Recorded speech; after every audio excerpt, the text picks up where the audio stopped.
चलिए नया टॉपिक शुरू करते हैं। बीएमसी शुरू करेंगे, एक एक करके टॉपिक पढ़ेंगे। आज हमारा ब्रिक है। तो ब्रिक से शुरू करते हैं, अगला सीमेंट होगा, फिर ऐसे ही बीएमसी के अलग अलग टॉपिक्स पढ़ेंगे।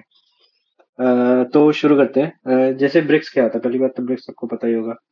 ये होता है, ठीक है। देन ऐसे ऐसे यहाँ पे फ्रॉग होता है, ठीक है। मैन्युफैक्चर का नेम होता है यहाँ पे, उसे बोलते हैं फ्रॉग। तो देखिए ब्रिक जो साइज होता है 19 x 9 x 9 होता है, 19 9 9 सेंटीमीटर, याद रखेंगे। फिर जो नॉमिनल साइज होता है मतलब विद प्लास्टर, वो होता है 20 10 10 सेंटीमीटर।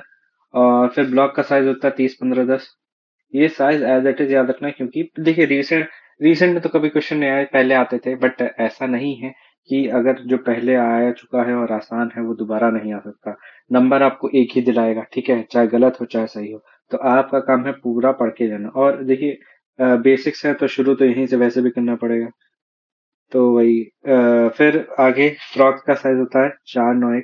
ये जो इसका साइज है ना, ये ये 9, ये 4, और थिकनेस जो होती है वो 1 की होती है। फिर आगे थिकनेस ऑफ मोटार जनरली 10 से 12 mm रखते हैं। मतलब मान के चलिए 1.2, नहीं, हाँ, 0.10 से लेके 0.12 सेंटीमीटर। फिर ट्रेडिशनल पिक आपने देखी होगी, जनरली लोकल एरिया में यूज की जाती है, क्लैंप बर्निंग में बनती है, ठीक है। तो इनका साइज क्या होता है, याद रखिए 23 x 11 x 7। ये बेसिक साइज याद रखिए, बाकी इसके आसपास का जो भी होगा वहां पे टिक लगा दीजिए, क्योंकि क्या होता है ये हर स्टैंडर्ड बुक में अलग अलग दिया जाता है, कोई स्टैंडर्ड साइज तो होता नहीं। ट्रेडिशनल ब्रिक है तो कुछ भी साइज बना देते हैं। फिर एक ब्रिक का साइज क्या होता है, अराउंड 3 से 3.5 किलो होता है। डेंसिटी क्या होती है, 1600 से लेके 1900 किलोग्राम पर मीटर क्यूब। फिर इंग्रेडिएंट्स क्या होते हैं, सिलिका, एल्यूमिना, आयरन, लाइम और मैग्नीशिया। देखिए उसको याद करने का मैं आपको तरीका बता देता हूँ। ऐसे रखिए याद, सलीम, ठीक है। सलीम से याद रखेंगे तो आपको इजीली याद रहेगा। तो सबका इंग्रेडिएंट्स कैसे, अराउंड अराउंड याद रखिए, 50 से 60, 20 से 30, फिर 5 से 6, 4 से 5, और लेस देन 1, ठीक है। सलीम है तो ये हो गया 50 से 60, ये हो गया 20 से 30, ये हो गया 5 से 6, नहीं 5 से 6 तो ये हो जाएगा 5 से 6, ये हो जाएगा 4 to 5, और ये लेस देन 1, ठीक है। फिर हर इंग्रेडिएंट के कुछ काम होते हैं, जैसे सिलिका का स्ट्रेंथ देता है, अगर एक्सेस हो गया तो ब्रिटल हो जाएगा, और डिफिशियंसी हो गई तो स्ट्रेंथ कम हो जाएगी या प्लास्टिसिटी डिक्रीज हो जाती है। फिर एल्यूमिना क्या आता है, इम्पार्ट प्लास्टिसिटी। प्लास्टिसिटी क्या होती है, देखिए जैसे जैसे आप कोई क्ले लीजिए और उसमें पानी भर दीजिए तो क्या होता है, वो एक मोल्डिंग शेप में आ जाता है, इसे प्लास्टिसिटी कहते हैं। तो सिलिका का काम क्या होता है, स्ट्रेंथ देता है। एल्यूमिना का काम क्या होता है, प्लास्टिसिटी देता है। अगर एक्सेस हो गया तो क्रैक हो जाएंगे, क्रैक्स डेवलप हो जाएंगे। और फिर लाइम लाइम क्या होता है, एक act as a flux. Flux क्या होता है, हीटिंग में हेल्प करता है, रिड्यूसिंग द मेल्टिंग पॉइंट, और एक्सेस हो गया तो अनसाउंड हो जाएगा। आयरन ऑक्साइड कलर देता है। जो रेड कलर होता है वो आयरन ऑक्साइड की वजह से होता है। एक्सेस हो जाएगा तो ब्लू ब्लैक कलर में चला जाता है, जैसे यहाँ लिखा है। मैग्नीशिया हो गया, येलो कलर देता है, प्रिवेंट श्रिंकेज ऑल्सो, और ज्यादा हो जाएगा तो येलो कलर चला जाएगा। फिर मैन्युफैक्चरिंग ऑफ बिग पे आते हैं। तो मैन्युफैक्चरिंग देखिए, चार इसमें जो प्रोसेस है वो चार होते हैं, बेसिक बेसिक जो होते हैं। तो वो चार होते हैं, जैसे प्रिपरेशन, मोल्डिंग, ड्राइंग, और फिर बेकिंग, जिसे बर्निंग भी बोलते हैं। तो 25 से 30% ऑफ वाटर लगता है with the weight of brick, ठीक है। इतना वाटर तो लगता ही लगता है। फिर प्रिपरेशन ऑफ क्ले पे फिर प्रोसेस शुरू करते हैं। पहला प्रोसेस है प्रिपरेशन ऑफ क्ले। इसमें क्या होता है, अगर जैसे कोई मिट्टी, जैसे कोई ग्राउंड पड़ा है, उसमें 20 सेंटीमीटर तक तो सॉइल रिमूव कर देंगे, फिर 120 सेंटीमीटर तक सॉइल डिगिंग की जाएगी, फिर जो सॉइल मिलेगी उसकी क्लीनिंग करेंगे, वेदरिंग करेंगे। वेदरिंग जैसे अगर बहुत एल्कलाइन नेचर है तो उसको रिमूव, थोड़ा न्यूट्रल तरफ लाएंगे, फिर उसमें ब्लेंडिंग करेंगे, और मतलब जैसे कोई इंग्रेडिएंट कम है, जैसे लाइम कम है तो ऊपर से ऐड करते हैं।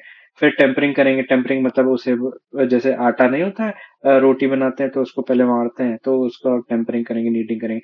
ये करते हैं पग मिल में, ठीक है, और इस प्रोसेस को पगिंग कहते हैं। तो ये फिर मोल्डिंग करते हैं। मोल्डिंग का जो प्रोसेस है, देखिए मोल्ड में क्या होता है, जैसे एक मोल्ड होता है, तो उसमें ब्रिक को डालते हैं, जैसे ये मोल्ड है, ठीक है। इसमें ब्रिक को डाला। देखिए मोल्ड का जो साइज होता है वो 8% से बड़ा होता है, मतलब अराउंड ब्रिक का साइज है उससे 8% बड़ा होता है, जैसे यहाँ पे मैंने लिखा है। फिर फ्रॉग के बारे में बात करते हैं। फ्रॉग जो होता है वो स्टॉक बोर्ड से बनता है, एक तरीके का बोर्ड है, उसमें यहाँ पे सांचा टाइप होता है। तो फ्रॉग स्टॉक बोर्ड से बनता है। फिर पैलेट बोर्ड क्या होता है, इस पे ब्रिक को निकाल के इसी पे रखते हैं जिससे ड्राइंग का प्रोसेस कंप्लीट हो। फिर स्ट्राइक क्या होता है, जो जैसे मोल्ड में डाल दिया, फिर ऊपर से रिमूव करते हैं, जो एक्स्ट्रा मटेरियल होता है उसको रिमूव करते हैं। तो ये स्ट्राइक से ही होता है। फिर ड्राइंग ऑफ ब्रिक्स पे आते हैं। तब तक ड्राई करते हैं, मतलब जब तक 2% तक मॉइस्चर ना बचे। देखिए दो तरीके से होती है, एक नेचुरल ड्राइंग, एक आर्टिफिशियल ड्राइंग। ठीक है। तो नेचुरल तो जनरली एयर में रख दिया, खुले में रख दिया, ठीक है, एक स्लो प्रोसेस है। और जो ड्राई आर्टिफिशियल होता है उसमें थोड़ा हीटिंग वीटिंग प्रोवाइड कर दी जाती है, बर्निंग नहीं होती, हीटिंग प्रोवाइड होती है। फिर देखिए दो, जब तब तक वो ड्राई की जाती है जब तक उसकी कंप्रेसिव स्ट्रेंथ जो होती है वो 25 से लेकर 15 से लेकर 25 किलोग्राम पर सेंटीमीटर स्क्वायर में चली जाए। फिर बर्निंग ऑफ ब्रेक, देखिए बर्निंग में तीन प्रोसेस होते हैं। पहले होता है डिहाइड्रेशन, फिर ऑक्सीडेशन, फिर विट्रिफिकेशन। जनरली जो क्वेश्चन में पूछा जाता है वो 900 से 1500 1200 डिग्री सेल्सियस तक पूछा जाता है। और देखिए ऑक्सीडेशन, डिहाइड्रेशन होता है 400 से 600, और ऑक्सीडेशन होता है 600 से 900, और फिर वो होता है 900 से 1200 बढ़ने। फिर आगे फ्रॉग फ्रॉग के बारे में पढ़ ही लिया था। इसका जो साइज होता है 9 4 × 1 होता है। तो फ्रॉग का साइज बता दिया। फिर स्टॉक बोर्ड तो मैंने बताया था कि ये उसके काम आता है फ्रॉग बनाने के। तो इसका जो साइज होता है वो 20 10 × 1 6 होता है। फिर पैलेट बोर्ड होता है, इसका जो साइज होता है 30 12 × 1 होता है। फिर brick masonry could fail due to, देखिए ब्रिक मशीनरी तीन तरीके से फेल हो सकता है, रप्चर, क्रशिंग और शेयर में। ठीक है, तीन तरीके से। फिर bulk density of a heavy duty brick, ये देखिए नोट पॉइंट है, हैशटैग वाला जो पॉइंट होता है वो नोट पॉइंट होता है। तो बल्क डेंसिटी जो होती है हैवी ब्रिक की वो 2.5 ग्राम पर सेंटीमीटर क्यूब होती है, या फिर 25 किलोग्राम पर मीटर क्यूब। फिर वाटर एब्जॉर्प्शन जो होता है वो 10% से कम होता है। कंप्रेसिव स्ट्रेंथ जो होती है वो 40 MPa होती है, या फिर 40 Nm/mm²। 1 Nm/mm² जो होता है वो 1 MPa के बराबर होता है, ये याद रखेंगे। उसी बेसिस पे मैंने बताया कि 40 MPa होता है। तो फिर आगे बढ़ते हैं। तो यहाँ पे आप ये पढ़ेंगे कि कई तरीके की ब्रिक्स होती हैं, जैसे अकॉर्डिंग टू द शेप्स। तो शेप्स के बेसिस पे ब्रिक्स पढ़ते हैं। जैसे ये राउंडेड एंड हो गया, ठीक है, राउंड ब्रिक्स बोलते हैं।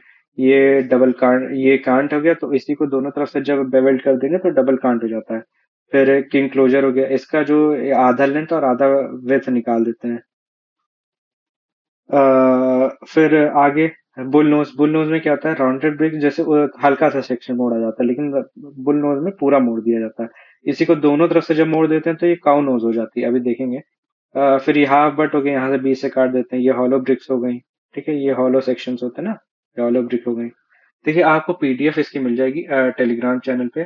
जैसे बार बार लोग पूछते हैं तो टेलीग्राम चैनल पे मिल जाएगा। टेलीग्राम चैनल जो है आपको मिल जाएगा मेरे डिस्क्रिप्शन में इस वीडियो के, तो वहां से आप जाके डाउनलोड कर सकते हैं। फिर ये बेवल्ड क्लोजर हो गया, इसमें पूरी लेंथ और हाफ विथ काट देते हैं। फिर कोइन क्लोजर हो गया, बीच से काट देते हैं। अ, फिर मिट्रेट क्लोजर होता है।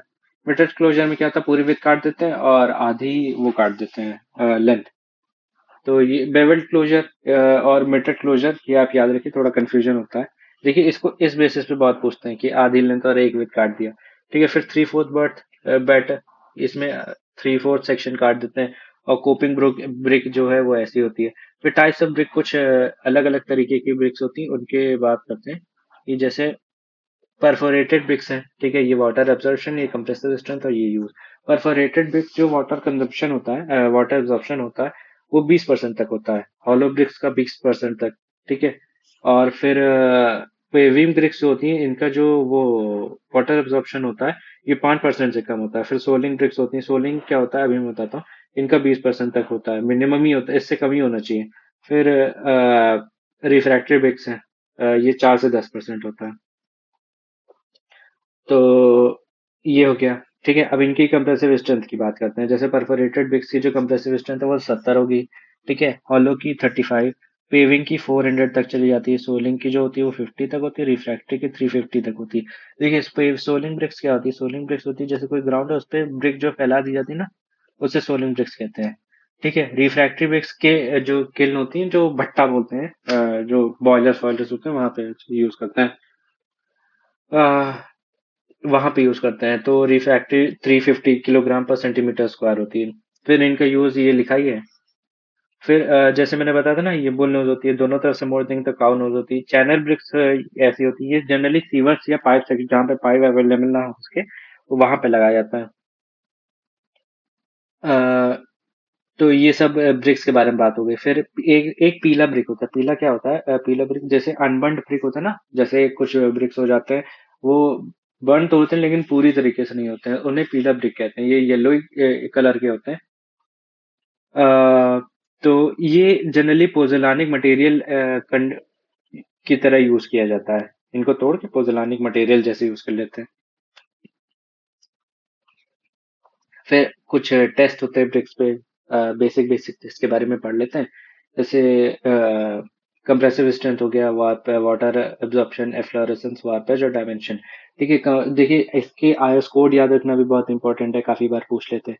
तो डायमेंशन टेस्ट जो है, कंप्रेसिव स्ट्रेंथ जो है वो 3495 पार्ट 1 पे पूछते हैं। ठीक है, फिर वाटर हो गया 3495 पार्ट 2, फिर एफ्लोरेसेंस हो गया 3495 पार्ट 3, और फिर वार्पेज हो गया 3495 पार्ट 4। और जो डायमेंशन टेस्ट होता है वो 1077 पे होता है। ठीक है, और नंबर ऑफ सैंपल्स पे भी पूछ लेते हैं। फिर देखिए नंबर ऑफ सैंपल, जैसे इस पे 6 होता है, इस पे 5, इस पे तो कोई भी नहीं लेते हैं, फिर 10 और फिर ये 20।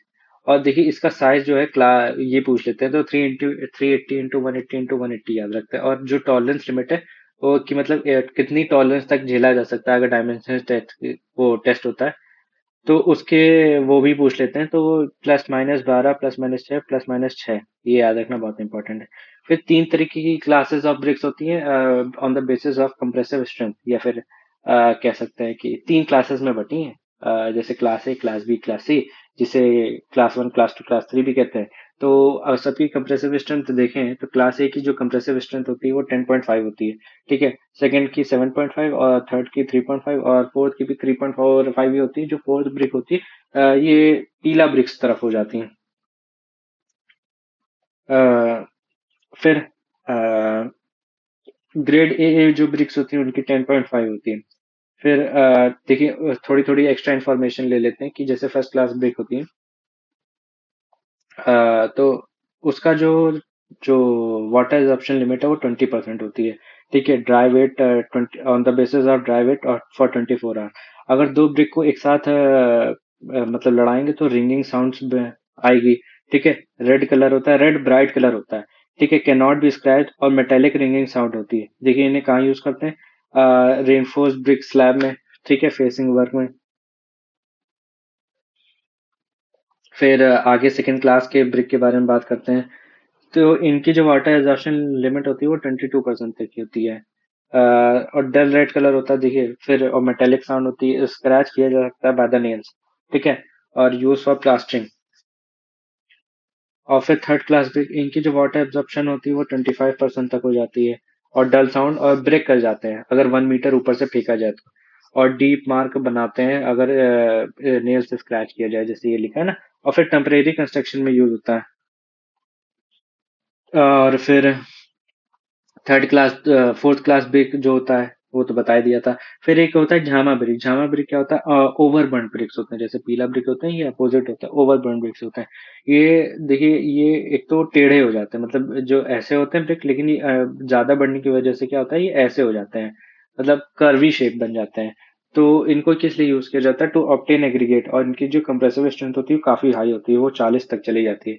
फिर on the basis of IS code, जो वाटर एब्जॉर्प्शन के बेसिस पे जो क्लासिफिकेशन किया गया है वो 12.5 और 12.5 तक किया गया है। तो 12.5 तक वाटर एब्जॉर्प्शन जो होता है वो 20% होता है, और 12.5 से ज्यादा होता है तो 15% तक वाटर एब्जॉर्प्शन होता है। फिर एफ्लोरेसेंस टेस्ट के बारे में बात कर लेते हैं। 3495 पार्ट थ्री, इस आईएस कोड के बेसिस पे किया जाता है। तो एफ्लोरेसेंस जो होता है वो एल्कलीस की वजह से होता है। ठीक है। इसके बेसिस पे भी डिवाइड किया गया है कि 10% होगा तो स्लाइट होगा, 10 से 50 होगा तो मॉडरेट, और 50% से ज्यादा होगा तो हाई एफ्लोरेसेंस कहला जाता है। और आईएस कोड के बेसिस पे 12.5 तक है तो स्लाइट होना नहीं, मॉडरेट होना चाहिए, और 12.5 से ज्यादा तो स्लाइट होना चाहिए एफ्लोरेसेंस। फिर आगे बात करते हैं कि देखिए कुछ हैशटैग पॉइंट्स हैं कि physical and mechanical properties of clay bricks are classified into four class: one class, fourth class, and three or four. ठीक है। permissible compressive stress of brick machinery depends upon a type of brick और strength of mortar और slenderness ratio। देखिए एक मैं बताता हूँ brick machinery में, नोट पॉइंटर लिख लीजिएगा कि ब्रिक मशीनरी में, मैं बोल रहा हूँ आप लिखिएगा। ठीक है। ब्रिक मशीनरी में अगर वॉल लोड बेयरिंग है तो उसकी स्लेंडरनेस रेशियो जो होती है वो 27 होती है। लेकिन अगर पार्टीशन वॉल है या फिर नॉन लोड बेयरिंग वॉल है तो उसकी जो स्लेंडरनेस रेशियो है वो 30 होती है। ये नोट पॉइंट है, इसे आप लिख लीजिए। फिर आगे बात करते हैं कि length of brick equal to 2 into width plus thickness of mortar. फिर रिफ्रैक्टरी ब्रिक्स देखिए तीन तरीके की होती हैं: एसिड, बेसिक और न्यूट्रल। ठीक है। जो एसिडिक ब्रिक होती है वो सिलिका बेस्ड होती हैं, जो बेसिक ब्रिक होती हैं ये मैग्नीशिया बेस्ड होती हैं, और जो न्यूट्रल ब्रिक्स होती हैं ना वो क्रोमाइट बेस्ड ब्रिक्स होती हैं। इनके टाइप्स जो देखिए जनरली तो पूछा नहीं जाएगा बट मैं बता देता हूँ इनके टाइप्स हैं ये, और किस बेसिस पे यूज किया जाता है। यूजेस जरूर याद रख लीजिएगा। एसिड ब्रिक बॉयलर्स और kilns में यूज किया जाता है। Basic brick high corrosion resistance के लिए यूज किया जाता है। Neutral bricks lining of copper furnace के लिए। फिर type of brick obtain from, देखिए दो जो किन होते नहीं चाहिए वो नहीं है। किल के बारे में आगे बात करते हैं। देखिए जो किल से होती है तीन तरीके की ब्रिक ऑप्टेन होती है: पेल, बॉडी और आर्च। जो पेल ब्रिक होती है वो आउटर साइड में होती है, under unburnt bricks from the outer portion of kiln. फिर body bricks well burnt bricks होती है from the central part. Arch bricks जो होती है वो ओवर बर्न ब्रिक्स होती है from the inner portion of kiln. जैसे एक किन है, यहाँ पे आर्च ब्रिक हो गई, यहाँ पे बॉडी ब्रिक हो गई, और यहाँ पे पेल ब्रिक हो गई, समझे। फिर कुछ एक्स्ट्रा पॉइंट्स, एक्स्ट्रा पॉइंट्स में जैसे पढ़ते हैं कि जो देखिए देखिए मोल्डिंग भी दो तरीके से होती है: ग्राउंड मोल्डेड, एक टेबल मोल्डेड। जो ग्राउंड मोल्डेड होती है वो 600 से 800 ब्रिक होती है पर डे, और अगर टेबल मोल्डेड है तो 1500 ब्रिक पर डे बन जाती है। और देखिए ड्राइंग भी मैंने बताया था ना, एक आर्टिफिशियल ड्राइंग होती है, एक आर्ट नेचुरल ड्राइंग होती है। जो नेचुरल होती है उसमें करीब 40 डिग्री का टेम्परेचर होता है, 3 से 10 दिन लगते हैं। जो आर्टिफिशियल ड्राइंग होती है उसमें 120 डिग्री टेम्परेचर होता है, 103 दिन लगते हैं। फिर बर्निंग ऑफ ब्रिक्स, देखिए दो तरीके से बर्निंग की जा सकती है: क्लैम्प बर्निंग और किल्न बर्निंग। जो 75% कॉस्ट इसमें जाती है बर्निंग में। तो दो तरीके की क्लैंप होती है, बर्निंग होती है। देखिए क्लैंप बर्निंग में क्या होता है, एक टेम्परेरी स्ट्रक्चर बना दिया जाता है, उसमें ब्रिक्स भर दी जाती है और उसमें भूसा वूसा भर के भूसा जला दिया जाता है, और फिर जलता रहता है, जलता रहता है। करीब 2 से 6 महीने लगते हैं और ब्रिक बनने में। और टेम्परेरी स्ट्रक्चर होता है, और इसका जो एंगल होता है वो 15 डिग्री होता है, और 60% तक फर्स्ट क्लास ब्रिक ऑब्टेन होती है। फिर किल्न बर्निंग होती है, 24 घंटे का प्रोसेस होता है, 90% तक फर्स्ट क्लास ब्रिक बनती है। फिर किल्न भी दो तरीके की होती है। कि देखिए एक इंटरमिटेंट किल होती है जो पूरे साल नहीं चलती, ये कुछ स्पेसिफाइड पीरियड के लिए चलती है। फिर एक पर कंटिन्यूस किन होती है, साल भर चलती है। जो इंटरमिटेंट किन है इसे इलाहाबाद किन भी कहते हैं। ठीक है। ये दो तरीके की होती है: अप डॉट और डाउन डॉट। अप डॉट होती है जो ग्राउंड के ऊपर होती है, और डाउन डॉट जो होती है वो ग्राउंड के नीचे होती है। अप डॉट जो होती है वो थोड़ी ब्रिक लो क्वालिटी की प्रोवाइड करता है, और जो डाउन डॉट होती है वो बेटर क्वालिटी और यूनिफॉर्म बर्निंग भी प्रोवाइड करता है। फिर जो कंटिन्यूअस किन है वो तीन तरीके की थी: बुलट्रेच, हॉफमैन और टनल। हॉफमैन जो होता है वो हम लोग जनरली यूज करते हैं। बुल ट्रेंच जो होता है वो मोस्टली यूज होती है, फुल्ली और पार्शली अंडरग्राउंड होती है, नॉट यूज ड्यूरिंग रेन, और ओवल और सर्कुलर शेप की होती है। कैपेसिटी जो होती है वो 2 लाख की होती है। हॉफमैन किन इसे रेन में भी यूज कर सकते हैं, सर्कुलर होती है और चैम्बर्स में डिवाइडेड होती है। टनल टाइप के ये या तो सब ग्राउंड के ऊपर ही होती है या तो ग्राउंड के एकदम नीचे ही होती है। फिर component of BRICS, harmful component जो होते हैं ब्रिक के, उसके बारे में डिस्कस करते हैं। कि देखिए आयरन पायरेट होता है और पेबल्स होते हैं, एल्कलीज होता है, ऑर्गेनिक सब्सटेंस होते हैं और फ्री लाइम होता है। आयरन पायरेट होता है, ये क्या होता है, क्रिस्टल स्ट्रक्चर होता है, लीड्स टू क्रैक। ठीक है। पेबल्स होता है, ये भी डिफिकल्टी इन मिक्सिंग प्रोवाइड करते हैं, वॉइड कर देते हैं। फिर एल्कलीज, एल्केलीज फ्लोरेसेंस होता है, इनसे हो जाता है। ऑर्गेनिक मैटर, ये देखिए क्या होता है, ऑर्गेनिक मैटर जैसे घास फूस है, ये जल गए लेकिन उसकी जगह वॉइड छोड़ गए। फ्री लाइम क्या होता है, ये डिसइंटीग्रेट कर देता है, साउंड अनसाउंड कर देता है ब्रिक को। फिर डिफेक्ट्स ऑफ ब्रिक के बारे में बात करते हैं। इसमें पहला पढ़ेंगे ब्लोटिंग। ब्लोटिंग क्या होता है, सल्फर और कार्बोनेशियस मटेरियल की वजह से क्या होता है, स्वेल अप हो जाती है, स्पॉन्जी हो जाती है। फिर ब्लैक कोर, इसमें क्या होता है, बिटुमेन की वजह से एक ब्लैक कार्बोनेशियस मैटर डेवलप हो जाता है, जिससे स्ट्रेंथ डिक्रीज हो जाती है। फिर ब्रिक क्रैकिंग, लॉन्गिट्यूडनल क्रैकिंग हो जाती है ड्यू टू रैपिड ड्राइंग की वजह से। Crack due to rapid drying, ठीक है। फिर ब्रिक स्पेलिंग क्या होता है, irregular portion of brick due to heating of water inside brick. फिर शब्स क्या होता है, शब्स क्या होता है, जैसे ब्रिक बहुत गर्म है, उसके ऊपर पानी पड़ जाए ना, तो क्या होता है, इरेगुलरिटीज आ जाती है, अलाइनमेंट बिगड़ जाता है। फिर ब्लिस्टर क्या होता है, सीवर पाइप जैसे होते हैं, उनके क्या होता है, ब्लिस्टर जैसे छोटे छोटे उभरे स्ट्रक्चर उभर आता है ना, तो उसे कहते हैं। फिर लैमिनेशन, एंट्रैप्ड एयर होती है, वो निकल जाती है, तो ड्यूरेबिलिटी खराब कर देता है। फिर लाइम ब्लोइंग, ये लाइम के डिसइंटीग्रेट, लाइम के लम्ब होते हैं और डिसइंटीग्रेशन कॉज कर देता है, लाइम लाइम लम्ब की वजह से। फिर आगे पढ़ते हैं ब्रिक मैशनरी के बारे में, जैसे ब्रिक बॉन्ड से होता है, काफी क्वेश्चंस में पूछा जाता है। इसमें जो चार बॉन्ड है वो काफी फेमस है, कई बार पूछे जाते हैं।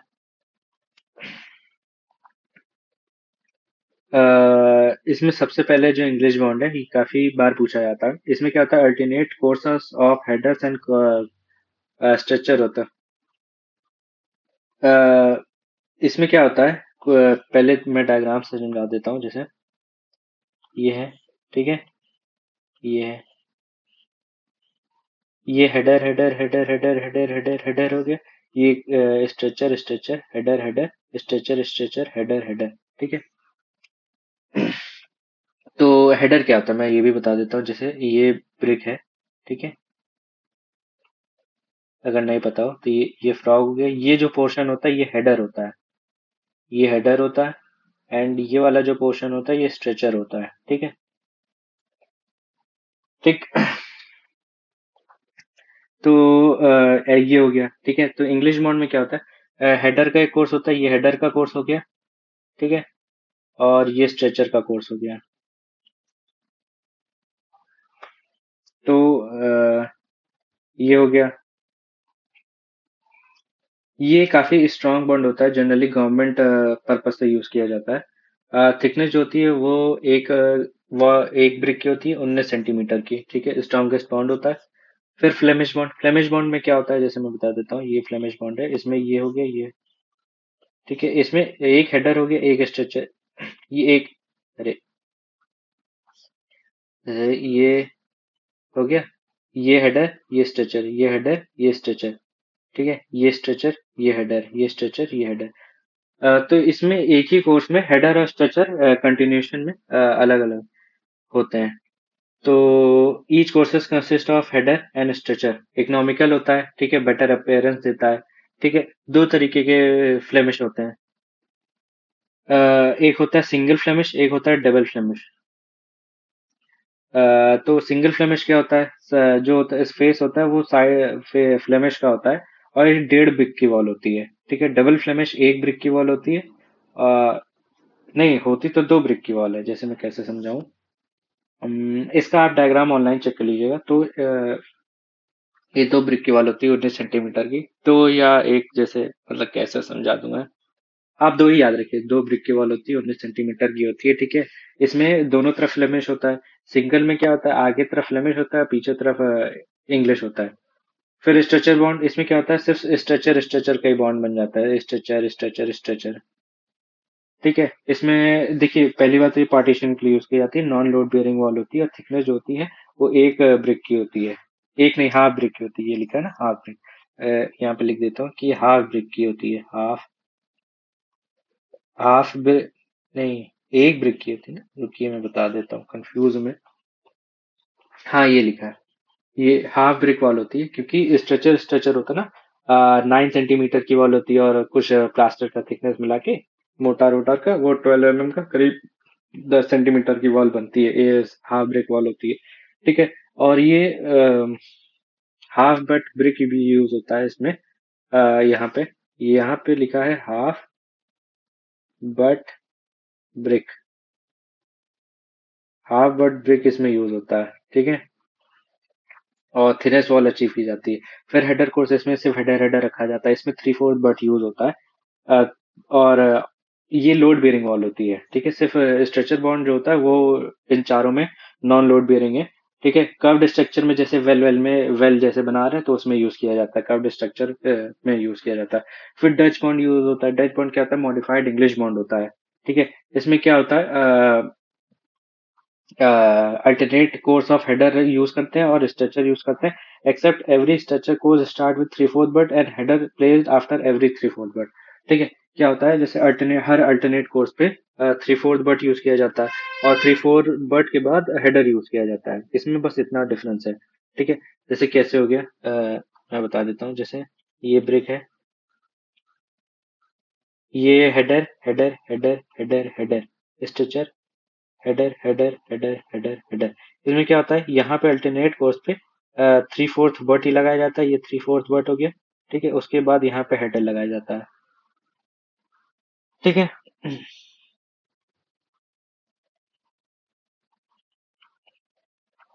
Consider alternate course of header and stretcher, accept